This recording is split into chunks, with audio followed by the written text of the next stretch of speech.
Dr. Aravinda, you can make your presentation. Dr. Aravinda, J. Aravinda, please come.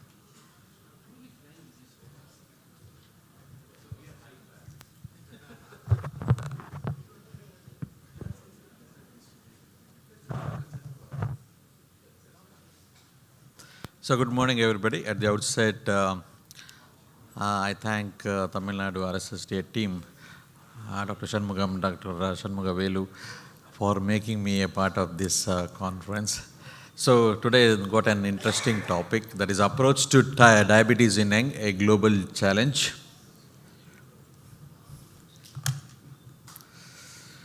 So it's an important topic because nowadays I'm sure across India we are seeing this a particular rise in the scenario of diabetes in young, whether it may be north, south, east or west. So we are seeing this surge. So we need to address, because day in and out in our clinical practice we see young patients coming out like 24 years old, 25 years old, 30 years old with a new onset diabetes. They are still not married. We are already telling diet and exercise, don't do this, don't do that, and all those things. It looks very odd for all of us as a doctor. So we need to address this issue and how to approach this issue so that is the main idea of this particular talk. First of all, greetings to all of you from Bangalore.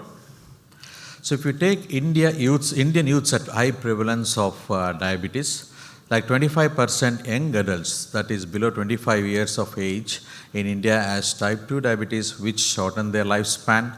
So incidence of youth onset type 2 diabetes is increasing 5% every year.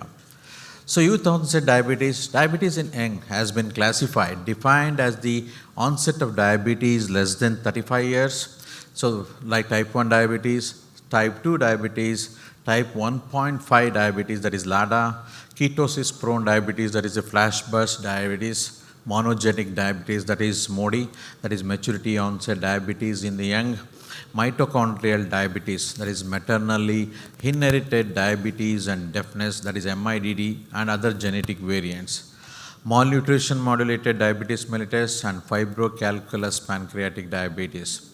The other forms of diabetes in young, gestational diabetes, endocrine diabetes, genetic syndrome associated with diabetes in the young, that is Klinefelter syndrome, Turner syndrome. Then we have got secondary diabetes and neonatal diabetes. So if you take the Indian perspective, diabetes in young, like less than 35 years if you take, the most common etiologies for diabetes in young are type 2 diabetes, that is 40%, type 1 diabetes is 40%, FCPD is 15%, MODY 2%, and rest 3%. An exponential increase in type 2 diabetes prevalence in India in the last 30 years has played a major role in contributing to the increased burden of diabetes in this part of the world. The prevalence of type 2 diabetes in India is 8 to 10%, with an additional 15% having pre-diabetes. This is from Indian Journal of Medical Research, that is published in April 2019. So if you take the differential characteristic of diabetes in young, this is a simple chart where you can differentiate. If you keep in your clinic, it helps you in diagnosis most of the time. So if you see type 1 diabetes, the prevalence is 85%, type 2 diabetes is 12%, MODY 1 to 4%. So if you see various parameters here, so there are certain characteristics which differentiate from the other. Like type 1 diabetes is more often antibodies like islet antibodies will be present, and acute onset will be there present. Type 2 diabetes, if you take, there will be an associated factors like acanthosis nigricans will be present. So MODY is an autosomal dominant condition. So young onset diabetes, why it is important? Beta cell decline is more rapid in the young onset versus late onset type 2 diabetes. Young onset type 2 diabetes is a greater risk of complications than type 1 diabetes. The risk of complication in young onset is high compared with the late onset type 2 diabetes, mainly due to a longer duration of disease. worse glycemic and lipid control, and higher prevalence of retinopathy compared to older onset type 2 diabetes. You can see in this slide the complications is much more in the young onset type 2 diabetes than type 1 diabetes. Like microvascular complication is 22% more, and microvascular complication is 68% when compared to 27% in type 1 diabetes. So how to diagnose diabetes in young? So the detailed patient history and physical examination always plays a vital role, whatever said and done.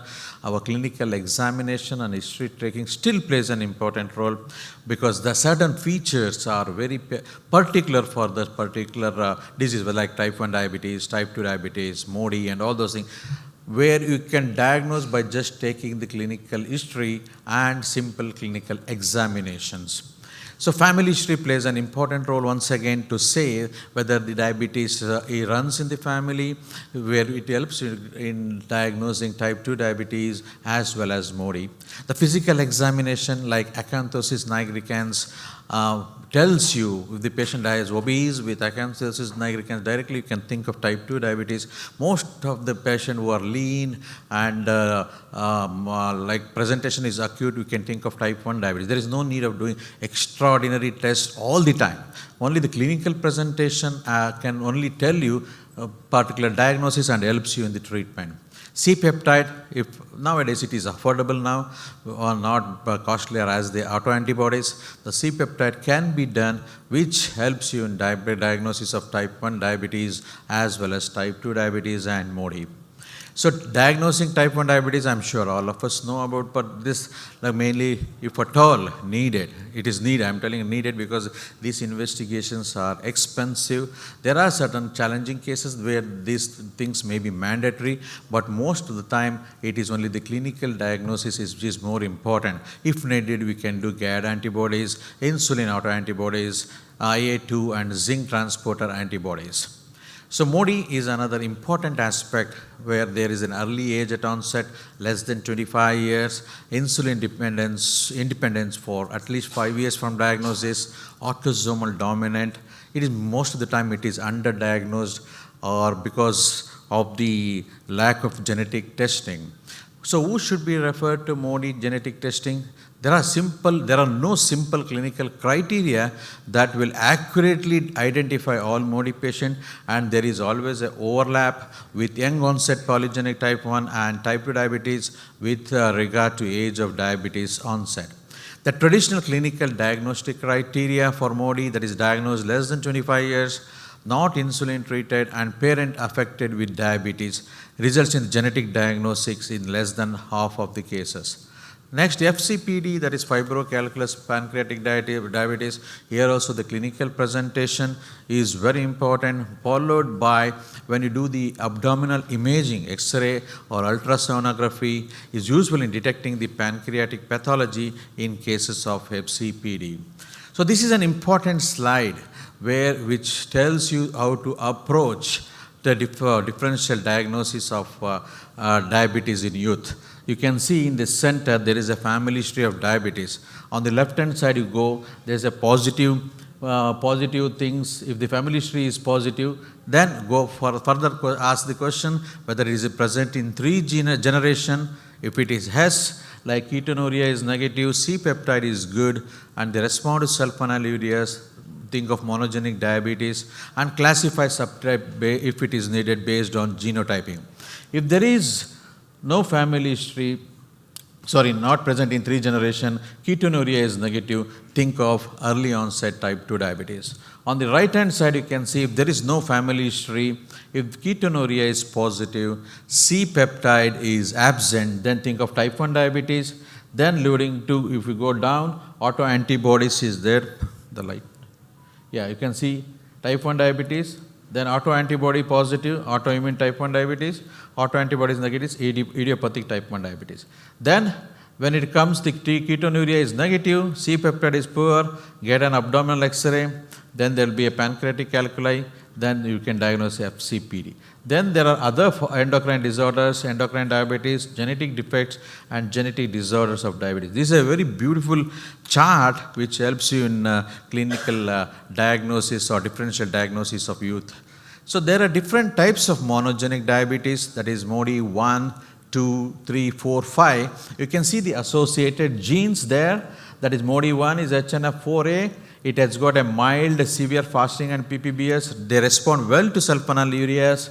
MODY 2, GCK, and mild fasting hyperglycemia will be there. MODY 4 is associated with pancreatic agenesis. Like there are so many variants of MODY. So when it comes to management of diabetes in young, type 1 diabetes, straightforward insulin, basal, bolus. Then when it comes to managing type 2 diabetes, this is something different in youth. In this slide, it shows the gist of management here. On the left-hand side of the slide, you can see when the A1C is less than 8.5, no acidosis or ketosis, go for metformin, titrate up to 2000 milligrams, that is 2 grams per day. In the middle, you can see when the A1C is more than 8.5, no acidosis with or without ketosis, metformin, titrate up to 2000 milligrams per day, then add a long-acting insulin starting at 0.5 units per kg per day. On the extreme right-hand side, you can see the acidosis and decay is present, so manage it as per the protocol starting with the insulin. Then look for the pancreatic antibodies. If it is negative, continue or start metformin. If on insulin, titrate guided by the glucose level. A1C goals not met, continue metformin. See here, you can add a GLP-1 receptor antagonist approved for youth with type 2 diabetes. So then, if not responding, go for insulin. If the autoantibodies is positive, continue insulin, discontinue metformin. This is published in last year in Children and Adolescent Standard of Care in Diabetes. So management of MODY, you can see most of the thing associated with beta cell. Few respond, most of the time it is diet management. Few respond very well to sulfonylureas. That is very important to know, like MODY 1, MODY 3, they respond well to sulfonylureas. And the next is MODY 6, 7 and all. They, after diet and exercise, after sulfonylurea, you can add insulin as well. So treatment approach for the case of MODY, you can see this is a chart which shows how do you go about. Clinical features, age of diagnosis, sex, body mass index, duration of diabetes, treatment, correct treatment, time to continuous insulin therapy, family history. MODY probability calculator, you can see MODY genetic testing, you can see HNF1A MODY, HNF4A MODY, they respond well to low dose sulfonylurea. GCK MODY, there is no treatment required. HNF1B MODY, go for insulin. So another important aspect where you tend to miss the diagnosis is LADA, also that is latent autoimmune diabetes in adults, also known as 1.5 diabetes, typically diagnosed about 30 years of age, polyuria, polydipsia and weight loss. 10 to 25% of type 2 diagnoses are in fact type 1.5 diabetes. So this is the one chart which show how there will be a confusion for LADA, because you can see on the left hand side it's a moderate type 1 genetic susceptibility. The patient will be normal, overweight or obese. Islet autoantibodies will be positive, beta cell apoptosis, insulin deficiency and LADA. On the other aspect, you can have a obese patient, low-grade inflammation, islet antibodies, accelerated loss of beta cell function, impaired insulin secretion can be a LADA. So this is where the confusion occurs. So etiology and pathogenesis of LADA, you can see the lifestyle factors. If these parameters like excessive weight, low birth weight, smoking, physical inactivity, alcohol intake and sweetened beverage, like insulin resistance is there, islet autoantibodies, insulin deficiency, and that leads to LADA. There can be a genetic susceptibility as well. So this is a proposed algorithm for diagnosis of LADA versus type 2 diabetes. You can see the new diagnosis of diabetes, age less than 50, BMI less than 25, acute symptoms of hyperglycemia, history of autoimmune disease, familiarity of autoimmune disease. If there is a high risk factor, there is more than 2 clinical features, you measure GAD antibodies, negative is type 2 diabetes, positive is LADA. If there is a mild risk of LADA, measure C-peptide, Normal value consider type 2 diabetes, low value measure antibodies, negative it is type 2 diabetes. So this is a simple chart which helps you in diagnosis, LADA, differentiating between type 2 diabetes as well. When it comes to treatment aspect, measure the C-peptide values, which is very important, very affordable nowadays. If it is less than 300 picomole per liter, commence insulin, treat as type 1 diabetes. 300 to 700, use type 2 diabetes guidelines, avoid sulfonylureas or meglitinides. More than 700, manage as type 2 diabetes. So, ladies and gentlemen, there are few modifiable risk factors like maternal obesity, weight gain, GDM, diet, smoking, paternal obesity leads to stem cell differentiation, beta cell differentiation, genetic programming and epigenetic changes, which can be a possible pathomechanisms. C-section, LGA, SGA, no breastfeeding, rapid weight gain, early solid food introduction, antibiotics, passive smoking leads to adipose tissue expansion, gut microbiota and epigenetic changes.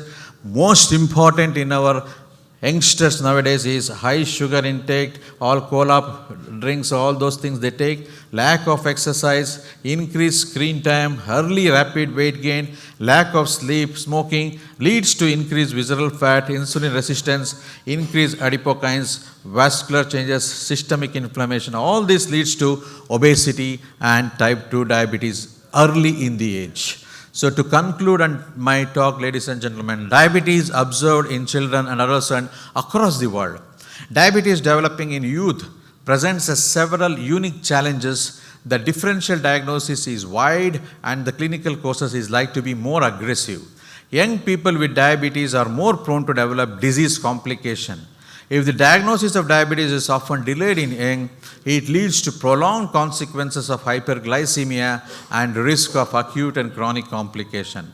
Timely and accurate diagnosis combined with regular follow-up and maintenance of optimal glycemic and risk factor control by judicious use of available therapies will ensure that these people enjoy a long, fruitful, and complication-free life in spite of diabetes. Thank you for your patience here. Thank you.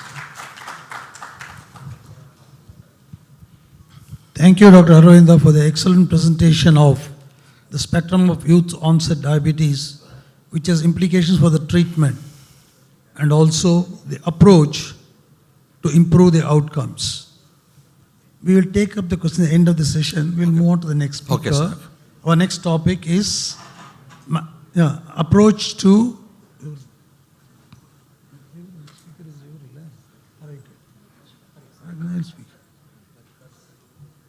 Our next topic is approach to patients, diabetic patients with fatty liver in USG by Dr. Rakesh Parikh. We all know that the relationship between the fatty liver, there is NAFLD, and type 2 diabetes is bidirectional. And they share the common risk factors and the same comorbidities. And also we know that certain drugs used to treat diabetes are useful in NAFLD. But what it is, both of them are seen simultaneously, diagnosed in a patient at a time. This is like the story of insulin secretory defect and resistance, which came first. Now let us hear from Rakesh Parikh about what is which is more important, whether it's NAFLD or diabetes in the pathogenesis of either of the diseases. Thank you, Chairpersons, for setting the stage, and thank you, Dr. Shangamvelu, and the entire team of Tamil Nadu chapter for inviting me for this conference. So it's a very common encounter that we have. Most of the patients nowadays, they come up with some routine investigations that they do, and they come up with the ultrasound showing that they have fatty liver. And then it's a common question by the patients that, what do I do for this fatty liver now? Many times these patients also have the other comorbidities like obesity, hypertension, dyslipidemia. Many of them are diabetic also. Some of them also have some ASCVD. Now, normally it has been practiced among the physicians that when we see a patient who comes with that report of fatty liver on ultrasound, we just counsel the patient. Just you need to control your diabetes, control your weight. It's a common problem. It's a benign problem. Doesn't harm you. And sometimes we use drugs like the UCDA or obeticholic acid. These have been the drugs that you have been using. Now, is this the right approach, or should we do something else? That we'll talk in the next few slides. Recently, there have been a lot of discussion on this particular topic. Even the nomenclature is changed now, so I'll talk about that also. What is the pathophysiology and epidemiology of this disease? So basically, the basic pathophysiology is insulin resistance. In most of the cases, it's because of obesity. So this obesity and insulin resistance, it sets an inflammatory milieu. So there is inflammation in the body. Now, insulin is a hormone which inhibits lipolysis. And if there is insulin resistance, then lipolysis is uninhibited. Because the lipolysis is uninhibited, there is large amount of free fatty acids which are released. And these free fatty acids they go to the portal circulation when the lipolysis is happening in the visceral fat. That is why we say that central obesity is more harmful, because the blood from the central compartment, it goes to the liver directly through the portal vein.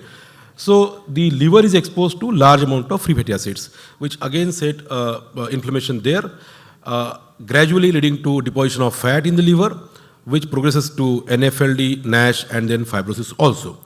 Additionally, these free fatty acids also damage the beta cells, and they lead to hyperglycemia in the future. This deposition of fat in the liver also leads to dyslipidemia, which is the typical dyslipidemia of type 2 diabetes, where you see high levels of triglycerides, low levels of HDL, and high levels of small dense LDL particles. Now, the prevalence, it varies from the country to country and the study design, but the prevalence is very high. So globally, the prevalence is something around 25%, and in India, different studies have different numbers, but it's around 38%, and these are the regional variations, it being highest in the southern part of our country. These are all the conditions which are often associated with NAFLD. So most of the people, they have obesity, type 2 diabetes, hypertension, they have high triglycerides and metabolic syndrome. So these are the common conditions which are associated with NAFLD. Among females, there is also PCOD, and these females are at higher risk of GDM also. Now, what is the pathophysiology? This is the normal liver. So initially, there is just the deposition of fat in the liver. So if there is deposition of fat more than 5% in the liver, then we call it as NAFLD. We used to call it as NAFLD, that is non-alcoholic fatty liver disease, once you exclude the alcohol as a cause for it.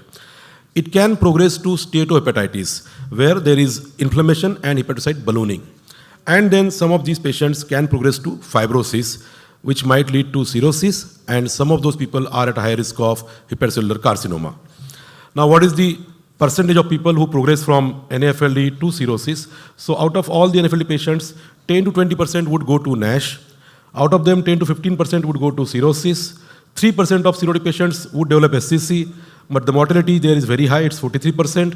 14% would require liver transplant, and after liver transplant also there is a mortality of 21%. This is in general population. But the numbers are different for diabetic people. So as sir asked, what is the difference in diabetic people? So if a person is diabetic and has NAFLD, then the progression from NAFLD to NASH is 40%, which is around 4 times that of the general population. The progression from NASH to cirrhosis is also 20-25%. Cirrhosis to SCC is 5%, and the mortality is also double than the general population. It's around 85%. So that is why it's very important for us to take it seriously and treat all these patients of NAFLD that we see in our OPDs. Now, many of you must have heard that the nomenclature is now changed from NAFLD to MASLD. There are several reasons behind that. But this was a study in which they looked at people who are having only NAFLD but no cardiometabolic risk factors, and the people who are having NAFLD plus cardiometabolic risk factors. The difference in their mortality and morbidity was very significant, highlighting the point that if a person has got NAFLD along with the other cardiometabolic risk factors, that's a very harmful condition. Now that condition is called as MASLD, that is metabolic dysfunction associated steatotic liver disease. There are other reasons also for that. They didn't want the nomenclature to be non-alcoholic, they didn't want alcohol in that, they didn't want it to be fatty liver. So that's why the nomenclature is changed. These are recent articles on that, and that was a multi-society Delphi consensus statement. So multiple societies came together and discussed on that condition and planned out the approach to such patients. So basically, it's a spectrum of conditions which is called as steatotic liver disease. In steatotic liver disease, if you have people who are having excessive alcohol consumption, then you call them as alcohol-associated liver disease. If there is any specific etiology that you know of, like a drug-induced liver disease or a monogenic disease, that falls under this category. If you can't find a cause, it's cryptogenic SLD. But the people who are having the cardiometabolic risk factors, those are the patients who are metabolic dysfunction associated steatotic liver disease. MSLD is the nomenclature for them. There will be many of them who also consume alcohol. So they might have the combination of these, that is MSLD, which is MSLD and increased alcohol intake, so that is MATE ALD. And based on how much alcohol they consume, it can be predominantly MSLD or predominantly ALD. So this is the classification which is there for MSLD now. Now, what are these cardiometabolic criteria? So these are all the criteria which we used to use for defining metabolic syndrome. So presence of diabetes, triglycerides more than 150, HDL less than 14 males and less than 15 females, or patient on lipid-lowering agent, blood pressure more than 130/85, or patient on antihypertensive drugs, obesity, waist size more than 94 in males and more than 80 in females, and there should not be any other secondary cause for fatty liver, and the liver fat should be more than 5%, which is confirmed by either imaging or histology. Now, once you have such patient, how do you approach this patient? So, if the patient has got steatotic liver disease, your first question should be, does the patient meet any of the cardiometabolic criteria, the criteria that we discussed earlier? If he's meeting those criteria, then are there any other causes of steatosis? So if the patient is also consuming alcohol, then you will call it as MATE ALD or a combination etiology. If the patient doesn't consume alcohol, doesn't have any other cause, then the patient is MASLD. If the patient doesn't have the cardiometabolic criteria, then you look for the other causes. It can be cryptogenic, it can be some other specific etiologies. This is the approach to such patients. Now, how do we manage these patients? So firstly, all these patients, they would be having these risk factors or these comorbidities which are usually there, prediabetes or diabetes, obesity, and then on imaging you will find that they have fatty liver, their AST, ALT levels might be high, you have ruled out the secondary cause, and then these patients are at a higher risk of cardiovascular disease in addition to progression to cirrhosis. So we have to manage both these conditions. So on one aspect, we have to manage the obesity, diabetes, hypertension and dyslipidemia so that we can reduce the cardiovascular risk of the patients. And secondly, we need to prevent the progression of NASLD to fibrosis and cirrhosis. For that, we need to risk stratify the patient, and that can be done easily. So how do you stratify these patients? Once you have a patient who is having MASLD, the simplest test that you can do is a FIB-4 score. So most of the patients, they usually come with all the routine reports with them. So out of those, you just look at the age of the patient and AST, ALT values and platelet values. So if you have these four parameters with you, that is AST, ALT, age and platelets, then there is a formula which is available online. There is an app also. You can just search for FIB-4 calculator. This formula is there online. Put all these four values and you will get a value for FIB-4 score. This FIB-4 score is the parameter that you can easily use to risk stratify the patients. If the FIB-4 score is less than 1.3, it means that the patient has got a very low risk of progressing to fibrosis. If it is more than 2.67, then the patient is at a high risk of progression to cirrhosis. And if the score is in between these, then the patient has got indeterminate risk. And for that, then you have to go for a second test. In the European countries, they do ELF blood test. I don't know whether it's available. It might be there in Chennai, but not in many parts of the country. And the other one which is available is elastography. So you go for elastography and you get the two values, that is stiffness, which is KPA and CAP. And based on the values here, then you can stratify the patient further. So if the patient has got a LSM, that is liver stiffness measurement score of less than 8, then the patient has got a low risk. So you can just ask the patient to come for follow-up after 6 months, advise him lifestyle also. If the KPA is more than 12, the patient is at a high risk of progression to cirrhosis. Better to refer the patient to a specialist. And again, if the score is in between, then the patient is having indeterminate risk and you should refer the patient again to a specialist for ruling out the other causes of this condition. What is the management? I'll have to skip through the slides because there is a lot of slides here, but I have only 5 minutes left. So the best treatment for these patients is weight loss.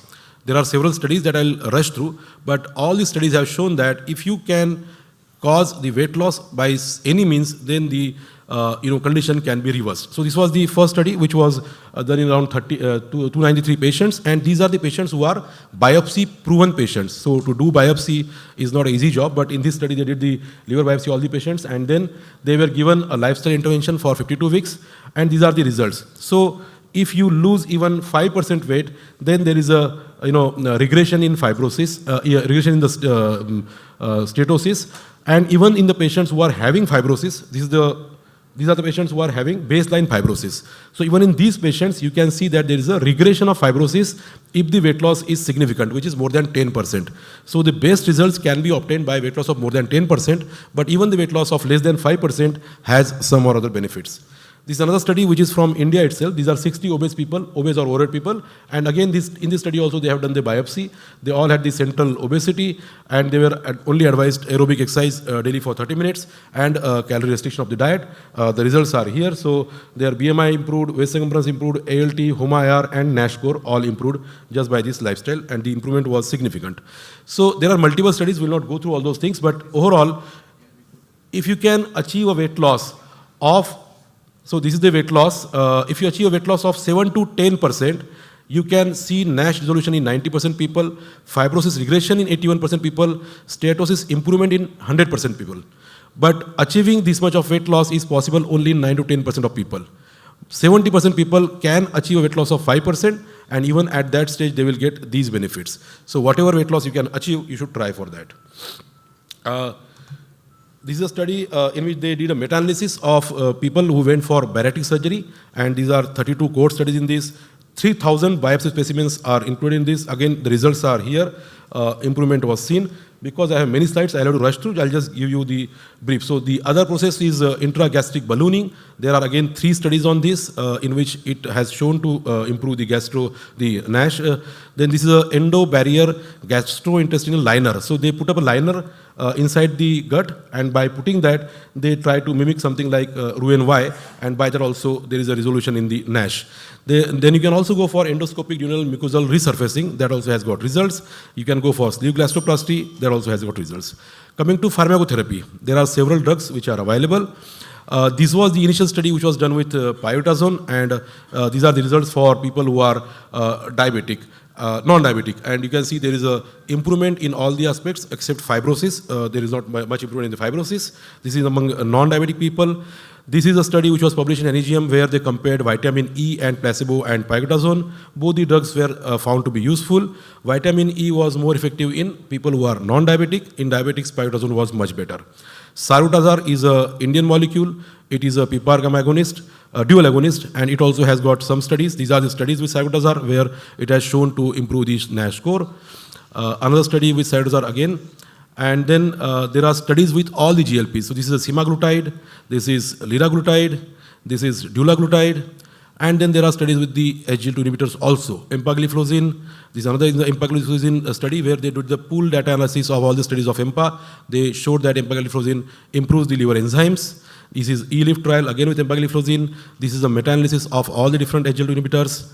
And then there is another drug that is elafibranor, which is also, now this is the new drug, resmetirom, which is recently approved by FDA for specifically using in the patients of NFLD and fibrosis. This is the only drug which is approved by NFLD, and this was the trial in which they showed the results. And this drug is the first drug that is approved, but it is very costly and it is not available in India yet. So these are the other drugs which are in pipeline for the treatment. To conclude, I would say that NFLD is not a benign condition. We should not ignore it. We should screen the people who are at high risk of NSLD, who are having the cardiometabolic risk factors. FIB-4 score is very easy to do. You just do on your mobile or on laptop. If the FIB-4 score is high, go for elastography. You must manage the comorbidities which are there, dyslipidemia, hypertension, diabetes, and the key to treatment is weight loss. So try to achieve weight loss by any means. It can be calorie restriction, exercise, or drugs. Resmetirom is the only drug which is approved specifically for this indication. You can use other drugs like vitamin D, pioglitazone, saroglitazar, GLP-1 receptor agonist, and SGLT2 inhibitors. Thank you.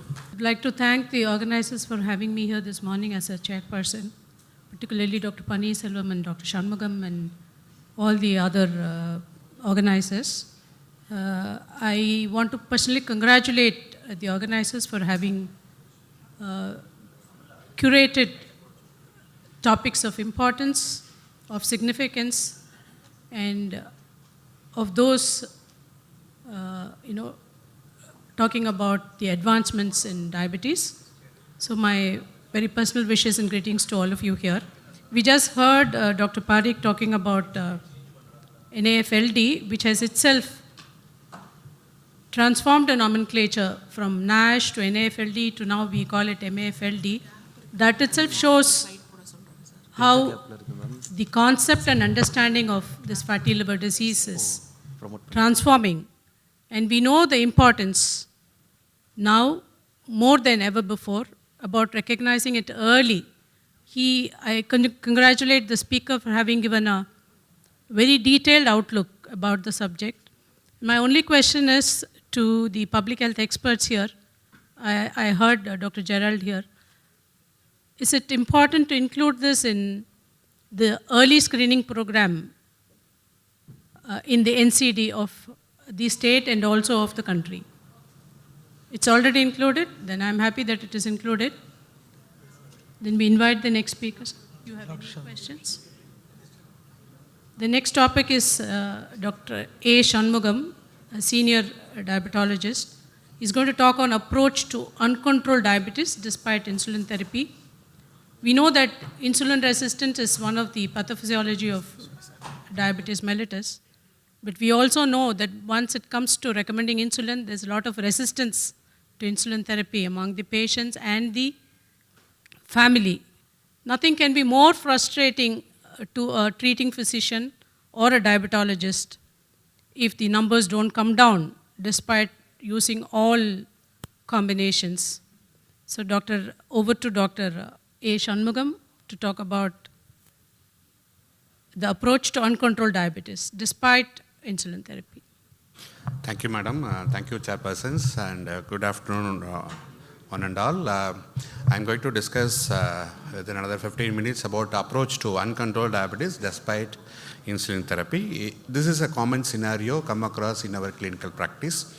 The uncontrolled blood sugar levels despite insulin, maybe with the problems with insulin or problem with insulin injection techniques or problems with missing the diagnosis or problems with the diabetes treatment. My talk will be with evidences and my little experience for the past 15 years in the field of diabetes. So the problems with the insulin, often the expiry date has been gone because of the efficiency of insulin have been gone with precipitated insulin, lumpy insulin, frosted insulin. So that is what our teachers used to say, that whenever we prescribe insulin, we have to educate that and we have to check that insulin whether it is vial is still effective one or not. And the problem with the insulin injection technique, most of the time the mismatch will happen. If the reverse will happen, definitely the increase in insulin dose will go.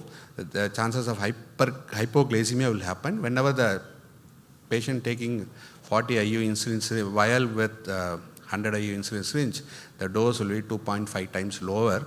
Though whatever the dose we do give, patient will develop hyperglycemia.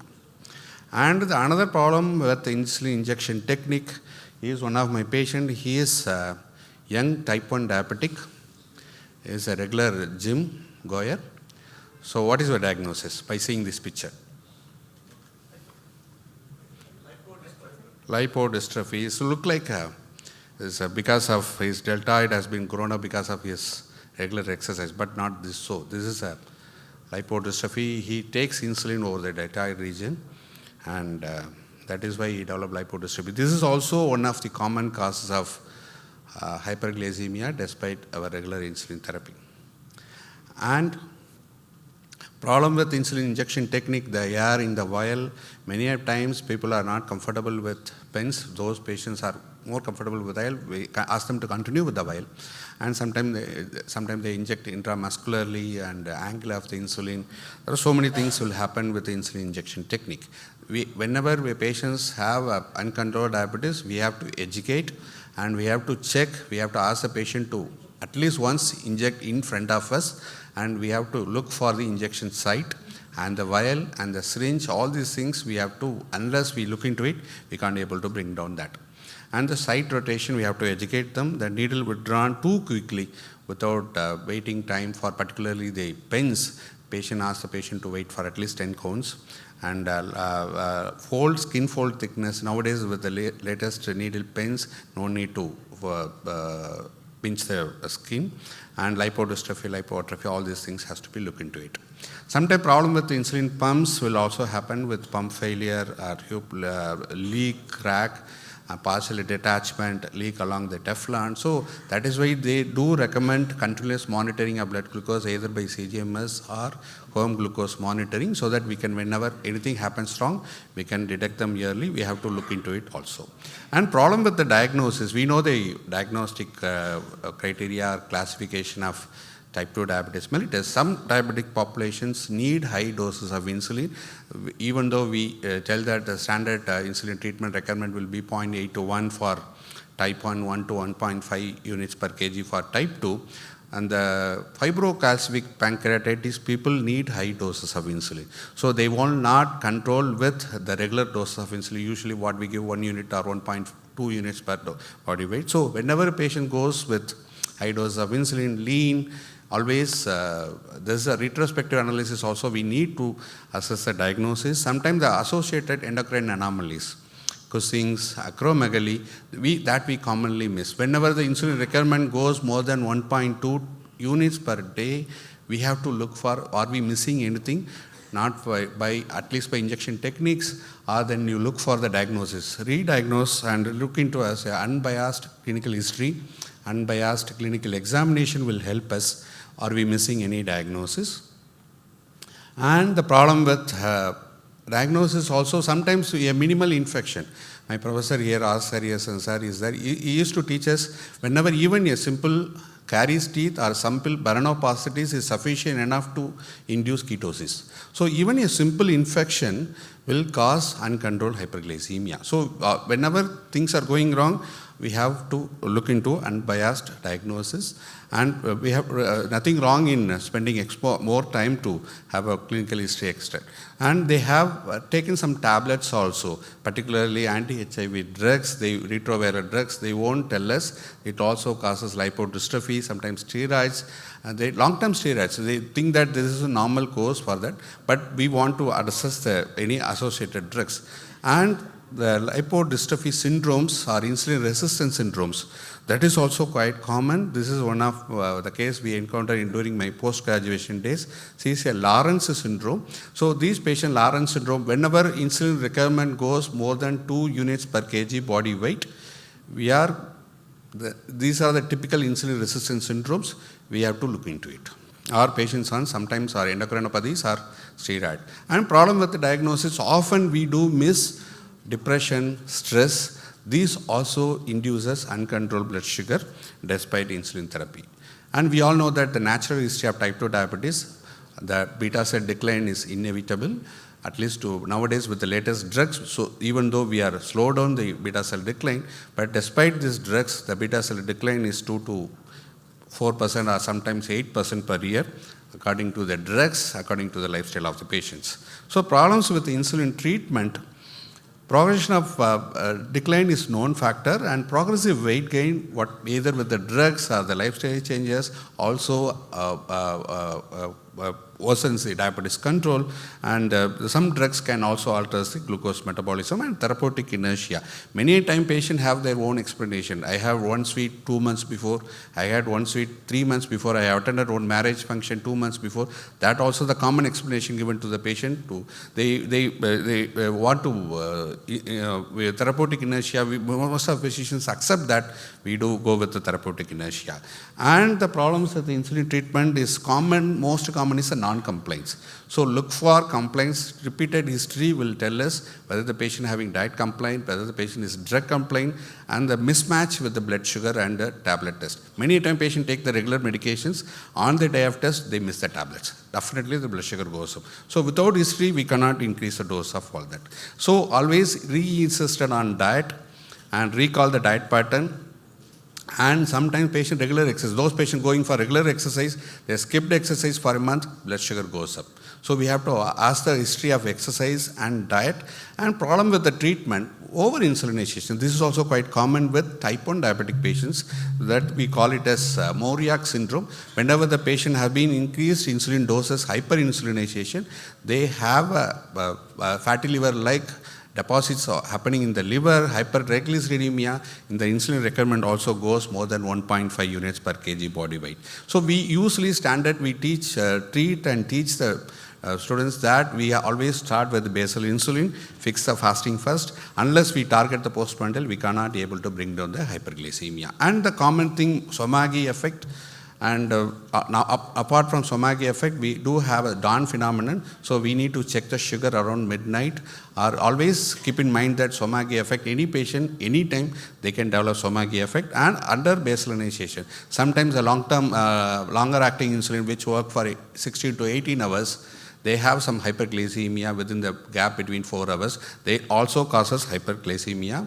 And HbA1c will also go high with that. And problems with the treatment is a sliding scale. This is the worst scale for diabetes management. If at all you want to take home one message, this is one message I want to insist on. Never treat any type 2 diabetic patient or type 1 diabetic patients with a sliding scale therapy. So the hyperglycemia, despite insulin solutions there are so many barriers are there. The first, all the barriers can be broken up by typical history taking and clinical examination. Once again, unbiased clinical examination. And the factors which help us, HbA1c will help us whether the patient is having complaints about the drugs or not.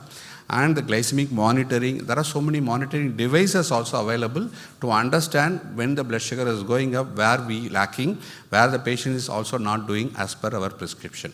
So having said that, we should know there's some basics about insulin. To treat with insulin the right dose at the right time, insulin kinetics, we should know that. This is a normal physiological insulin secretion. Wherever we go, we post that.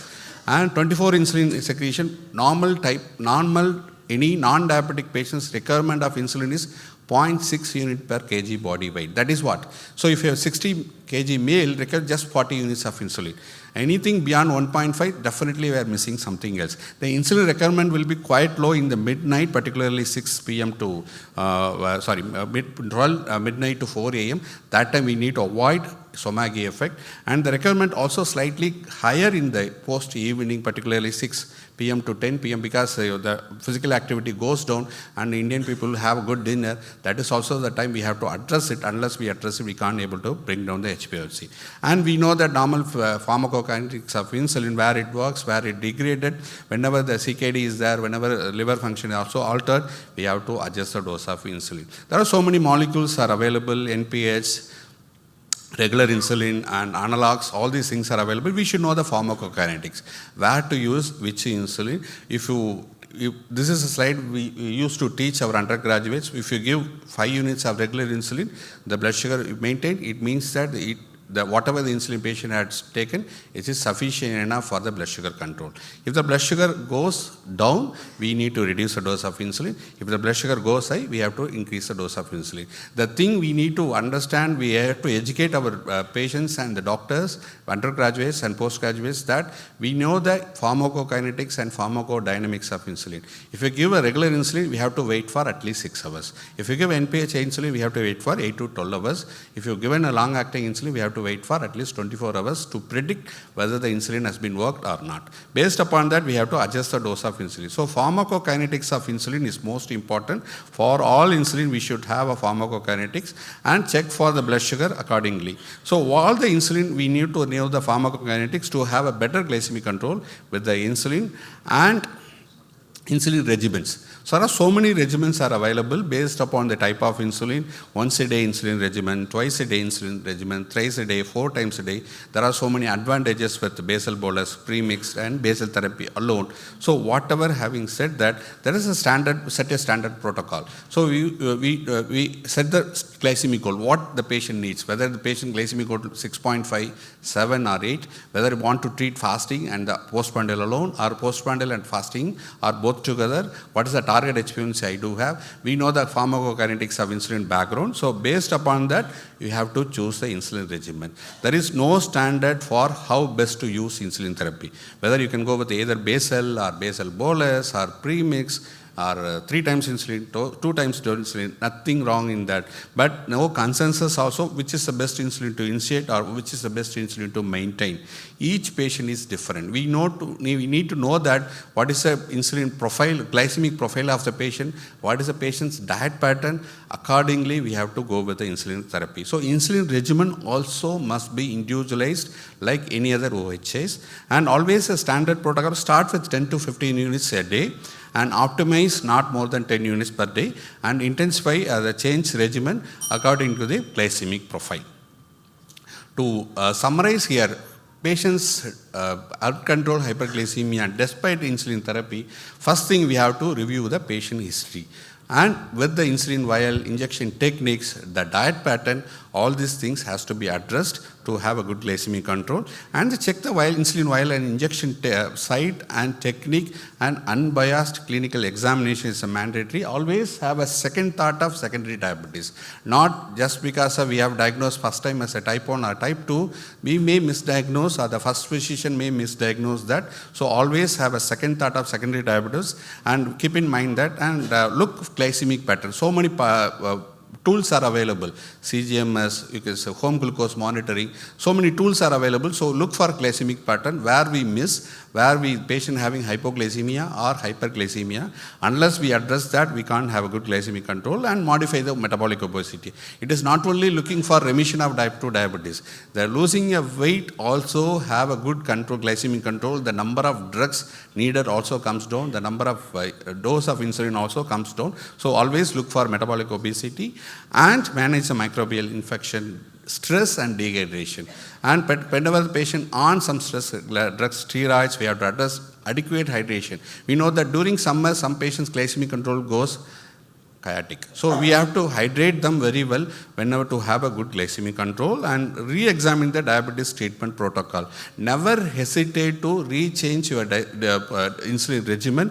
Whenever the patient dose has been re-altered, always do with glycemic pattern. So never hesitate to change the, since I have given basal insulin, I should not increase the basal insulin alone. I can switch out to premix or switch out to basal bolus depending upon the glycemic profile at the time of patient diet.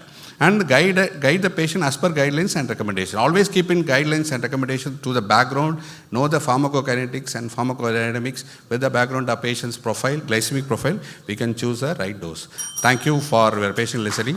Thank you all attending for the track. Thank you once again. The organizers tell us that we are in time for the oration, Professor Sam J.P. Moses' oration at 1 o'clock. We are already behind schedule. Maybe we can have time just for one question. If there are no questions, we'll close the session. Thank you very much. Thank you to speakers.